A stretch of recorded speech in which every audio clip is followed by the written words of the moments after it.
ভাবতে কেমন জানি অদ্ভুত লাগে, একদিন আমরা কেউ থাকবো না।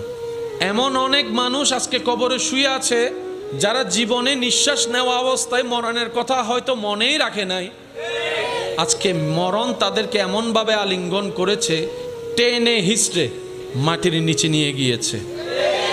তাও নিজের হাতে মাটি তাদেরকে টানে নাই, নিজের আপন সেই ব্যক্তিদের হাতে তার লাশটা আজকে মাটির মধ্যে শুয়ে আছে। যে আত্মীয় আপনদের জন্য একটা সময় সে দিন রাত দেখে নাই, পরিশ্রমের উপর পরিশ্রম করেছে, ত্যাগের উপর ত্যাগ দিয়েছে, ডান হাত তুলে দেখাই বলেন ঠিক কিনা? আজকে সেই আপনরা তাকে ঘরে রাখে। আপনি আসরের সময় মৃত্যুবরণ করেন, এশার হতে না হতে আপনার জানাজা। আপনার মৃত্যুর সংবাদটা যদি সকাল 10টায় শোনা যায়,